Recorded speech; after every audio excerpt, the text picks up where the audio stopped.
अब हमारा आज का जो टॉपिक है उसको मैं कहता हूँ colorectal issue of debentures. Colorectal issue of debenture, पहले हम समझते हैं कोलेक्ट्रल का मतलब क्या होता है। पहली बात आपको समझना है कोलेक्ट्रल का मतलब क्या होता है। जैसे कि कोलेक्ट्रल का मतलब होता है एडिशनल, कोलेक्ट्रल का मतलब होता है सेकेंडरी। उसके अलावा मैंने एक अपनी फैक्ट्री के लिए एक मशीन खरीदी, उस मशीन के लिए बैंक से लोन लिया, बैंक से लोन लेकर मशीन खरीदी। तो मशीन को मैं तब तक नहीं बेच सकता जब तक कि वो लोन चुका नहीं दूंगा। तो मशीन जो है वो फर्स्ट सिक्योरिटी होगी। बैंक के पास पहली सिक्योरिटी किस चीज की? मशीन की। मशीन तो बैंक को मालूम है कि पैसे नहीं आएंगे तो मशीन तो मिल जाएगी, लेकिन बैंक कहता है सिर्फ मशीन से काम नहीं चलेगा, मुझे एक सिक्योरिटी और दो, एक एडिशनल सिक्योरिटी और चाहिए। तो बैंक को हमने कहा कि ठीक है, एडिशनल सिक्योरिटी के रूप में आप हमसे डिबेंचर्स ले लीजिए। अब ये डिबेंचर्स जो है बैंक को मैं इशू नहीं कर रहा हूं, बैंक को सिर्फ रखने के लिए दिए हैं। किस लिए रखने के लिए? कि अगर मैं लोन नहीं चुका पाऊं और बैंक का पैसा मशीनरी से पूरा नहीं पड़ता, मशीन की वैल्यू तो कम हो जाएगी, हो सकता है मशीन बिके नहीं बिके, कम में बिके, क्या बिके, तो बैंक कहता है एक और चाहिए, तो हमने उसको डिबेंचर्स दे दिए। उस स्थिति में जो बैंक के पास डिबेंचर्स एज अ सिक्योरिटी रखे हैं, उन डिबेंचर्स को बैंक मार्केट में जाकर बेचकर अपने पैसे ले सकती है, बैंक मार्केट में। लेकिन मैं यहाँ पे दो तीन चीजें याद दिला दूं, ये मैंने डिबेंचर्स बैंक को इशू नहीं किए हैं, बैंक को सिर्फ रखने के लिए दिए हैं।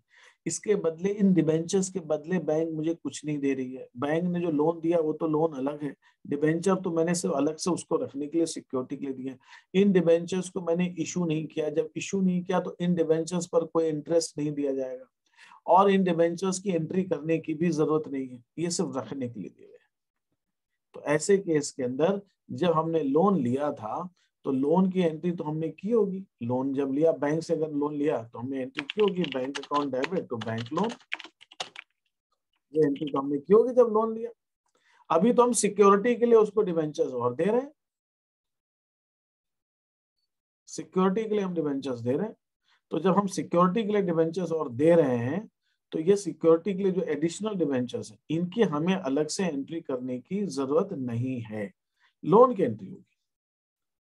अब मैं यहाँ पर एक चीज आपको क्लियर करना चाहता हूँ, वो चीज ये है कि अगर मैं आपका सिलेबस देखता हूँ,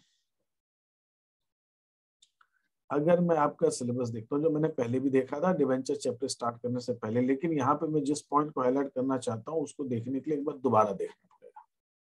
ठीक है, तो हम आपका सिलेबस देखते हैं। तो इस सिलेबस के अंदर अगर मैं देखूं,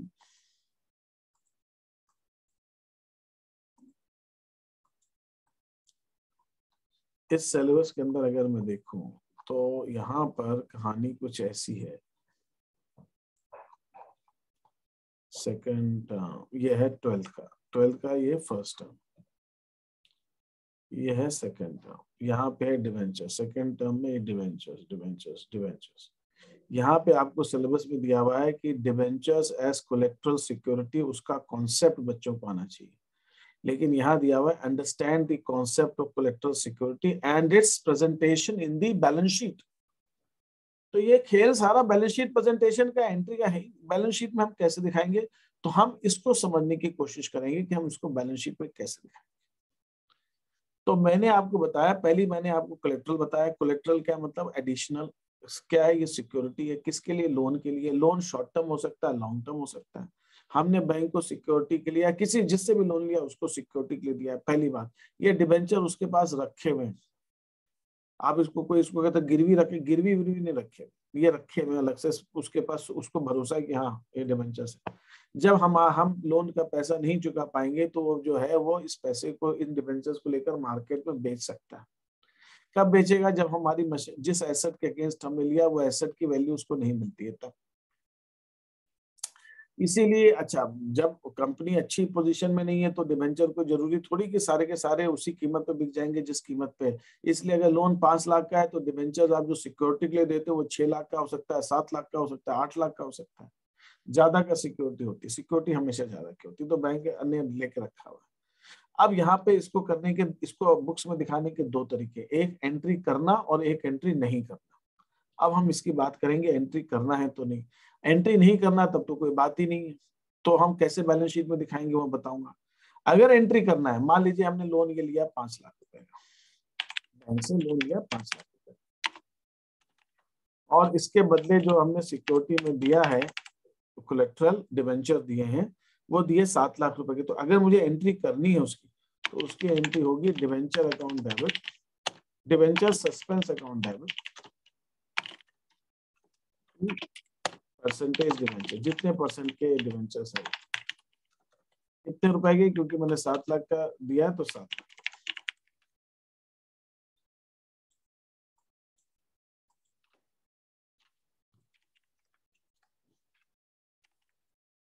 7 लाख ये एंट्री है। तो ये जो डिवेंचर्स मैं दे रहा हूं कोलेक्ट्रल की तरह, इन डिवेंचर्स के बदले मुझे कुछ मिल नहीं रहा है, वो लोन तो अलग ही है, मिल नहीं रहा, इसलिए एक टेम्पररी अकाउंट हम खोलते हैं जिसका नाम है सस्पेंस अकाउंट, उसको डिवेंचर सस्पेंस नाम दे दिया। तो ये एंट्री सिर्फ दिखाने भर की है, इस एंट्री का और कोई मतलब नहीं है, ये एंट्री सिर्फ दिखाने भर की कि ये एंट्री की है, बस, इसका कोई मतलब नहीं है, ना कुछ मिल रहा है, ना डिवेंचर इशू किया है, ना उसके बदले कुछ मिल रहा है, तो बस लेकिन एंट्री करनी है तो ये एंट्री हो सकती है, बाकी और एंट्री नहीं होती। तो हम इस शीट को अब थोड़ा सा डिस्कस करेंगे, इसको कैसे करना है आपको और क्या करना है। मैंने जो आपको एक शीट अभी भेजूंगा, भेजी नहीं है शायद, है ना, भेज दी कि नहीं भेजी, भेज दी शायद, नहीं भेजी, भेज दी, भेज दी सर। हाँ ना, तो इसके अंदर मैंने मीनिंग बताया हुआ है और इसके अंदर दिखाया बैलेंस शीट में हम कैसे दिखाते हैं, कब जब नो एंट्री कर, एंट्री नहीं करनी, तब एंट्री नहीं करनी। तो बैलेंस शीट के अंदर मान लीजिए लोन लिया है, अगर हम लोन लेते हैं कोई भी, तो बैलेंस शीट के अंदर हम लोन को ऐसे ही दिखाते हैं, है ना। इक्विटी लायबिलिटीज के अंदर हम नॉन करंट लायबिलिटी दिखाएंगे, नॉन करंट लायबिलिटी के अंदर हम लॉन्ग टर्म बोरोइंग्स दिखाएंगे, और नोट्स टू अकाउंट में लॉन्ग टर्म बोरोइंग्स के अंदर बैंक लोन आएगा। ये तो ऐसे ही आएगा, वैसे भी लोन लेते तो ऐसे ही आता है, 4 लाख का लोन है तो यहाँ भी 4 लाख आ गए। लेकिन कोलेट्रल के केस में सिर्फ इतना काम हम अलग से करते हैं कि हम ये नोट इसके अंदर डाल देते हैं, बस, बाकी तो सब कुछ वही है जैसा करते हैं, कोई फर्क नहीं है ना। हमने बैंक से लोन लिया तो हम वैसे ही दिखाएंगे जैसे दिखाते हैं, बस ये नीचे से इतना लिख भर देंगे कि हमने उसको कोलेट्रली सिक्योर किया हुआ, कोलेट्रली सिक्योर किया हुआ। कैसे सिक्योर किया हुआ है, डिबेंचर्स, कितने के डिबेंचर्स, 5,000 डिबेंचर्स, बस इतनी सी बात है, इतना हम एक्स्ट्रा दिखा देते हैं और बाकी और हम कुछ इसमें नहीं दिखा। Is that okay? ऐसा कब करना है, जब एंट्री नहीं करनी। अगर यही लोन लॉन्ग शॉर्ट टर्म होता तो शॉर्ट टर्म लोन होता तो बस ये फर्क पड़ता कि हम यहाँ पे दिखाते करंट लायबिलिटीज, करंट लायबिलिटीज में दिखाते शॉर्ट टर्म बोरोइंग्स, यहाँ आता short term borrowings and bank loan 4 lakh का। लेकिन ये जो नोट हम नीचे दिखा रहे हैं, ये नोट तो हम ऐसे ही दिखाते हैं, यहाँ पे यहाँ दिखा देते हैं बस।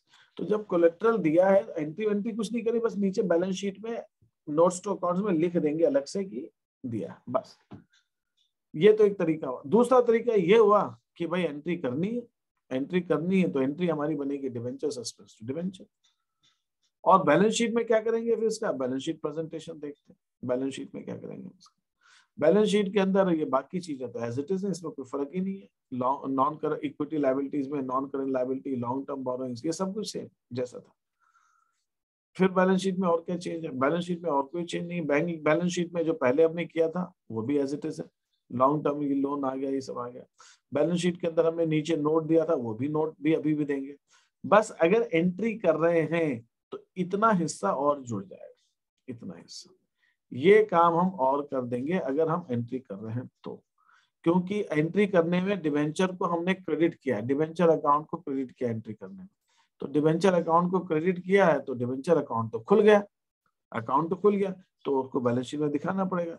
लेकिन डिवेंचर सस्पेंस अकाउंट भी खोला है अपन ने साथ साथ में, तो इसमें से डिवेंचर सस्पेंस माइनस कर दीजिए, तो ये नेट अमाउंट जब आप जितने की एंट्री में तो दोनों साइड बराबर होती, तो जितने से हमने डिवेंचर अकाउंट क्रेडिट किया होगा सस्पेंस भी उतनी से आएगा, तो ये कुल मिला के अमाउंट 0 हो जाएगा। तो ये बस ये सिर्फ दिखाने दिखाने भर का है, इसका और कोई यूज नहीं है। इसको इससे ना टोटल में कुछ अफेक्ट आ रहा है ना कुछ आ रहा है, बस दिखाने के लिए। तो अमाउंट तो 4 लाख वैसे भी 4 लाख ही रहेगा। अगर ये हम नहीं भी दिखाते, ये बैलेंस शीट में नहीं भी दिखाते और ये नहीं कर रहे होते, एंट्री नहीं भी कर रहे होते, तो भी 4 लाख आता, अभी भी 4 लाख आएगा।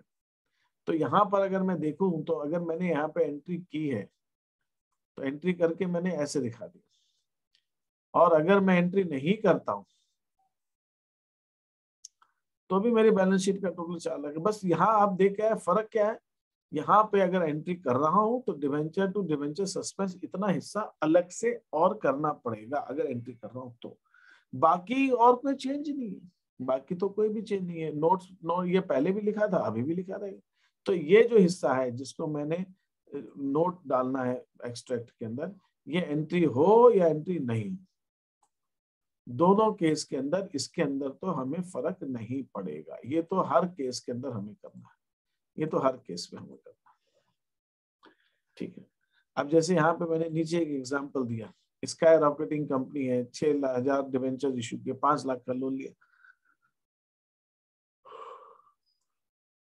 क्वेश्चन में बोला लिखो, रिकॉर्ड करो इसको और बैलेंस शीट में दिखाओ। तो रिकॉर्ड करेंगे, तो रिकॉर्ड करने की जो हमारी एंट्री है वो जाएगी debenture suspense to debenture.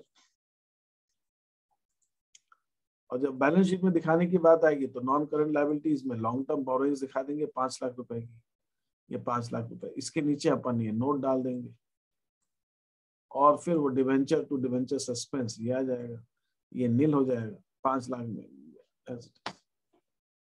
Is that okay? यहाँ तक जो मैंने बताया इसमें किसी को कोई डाउट हो तो पूछ लीजिए मेरे से। सर ये जो 10% है वो इंटरेस्ट है क्या डिबेंचर? डिवेंचर पर जब इंटरेस्ट देंगे वो 10% से देंगे। ठीक है, अभी तक जो मैंने समझाया इसमें किसी को कुछ चीज पूछनी है तो ये टॉपिक पे मैं ये सजेस्ट करूंगा कि आप अपनी बुक खोलेंगे, आप जब पन्ने पलटेंगे इस चैप्टर पे आएंगे तो इसमें कुछ इलस्ट्रेशन देख लीजिएगा, समझ में आ जाएगा। बाकी इसके अंदर कुछ भी ऐसा खास नहीं है, बट ये है कि आपको बैलेंस शीट में मालूम होना चाहिए क्योंकि आपका ये सिलेबस में है, बस इतना सा पॉइंट। अब हम आते हैं दूसरी शीट के ऊपर, ये शीट मैं आपको भेज चुका हूँ। नेक्स्ट है दूसरी चीज, हम डिबेंचर जब इशू करते हैं, जब हम डिबेंचर इशू करते हैं तो इशू जैसे जब हम शेयर इशू करते थे, हम एंट्री क्या करते थे, bank account debit share application, entry करते थे हम शेयर एप्लीकेशन अकाउंट डेबिट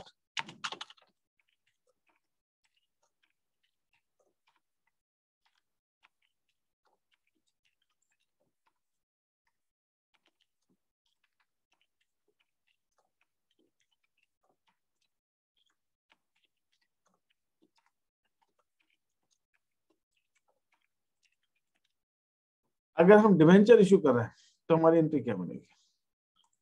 उस केस में हमारी एंट्री बन जाएगी bank account debit to debenture application.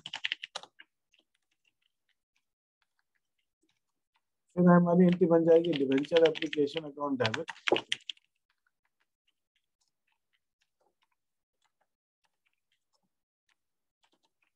To percentage debentures. Percentage debenture माने वो 10%, 12% जो भी परसेंटेज दिया।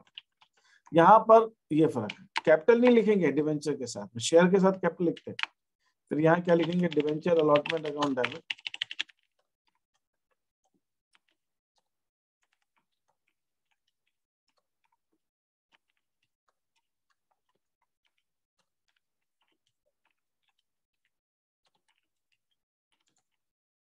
बस ये है फर्क। क्या है फर्क? सिर्फ इतना है कि जब हम शेयर के अंदर शेयर कैपिटल यूज करते हैं, इसके अंदर सिर्फ डिवेंचर यूज करते हैं, बाकी तो कोई फर्क ही नहीं। जहाँ शेयर की जगह डिवेंचर आ जाएगा, शेयर एप्लीकेशन है तो डिवेंचर एप्लीकेशन, शेयर अलॉटमेंट है तो debenture allotment, share capital debenture. बाकी इसके अंदर भी कॉल सिनेरियस आ सकता है, इसमें सिक्योरिटी प्रीमियम है तो वही सिक्योरिटी प्रीमियम आएगा, बाकी एंट्री सेम। तो ये जो मैं आपको एक शीट भेजूंगा, ये वाली 54 शीट, इसके अंदर आपको मैंने ज्यादा क्वेश्चन नहीं दिए, बहुत थोड़े ही दिए हैं, 9 क्वेश्चन है। ये इनको उसी ढंग से करना है जैसे हम शेयर्स करते हैं, बस शेयर्स की जगह डिवेंचर आएगा, बस इतना सा फर्क है। ये क्वेश्चंस मुझे नहीं लगता है आपको दिक्कत आएगी करने में, कर लेंगे ये क्वेश्चंस, एक्सक्यूज मी, कर लेंगे क्वेश्चंस। यस हाँ सर।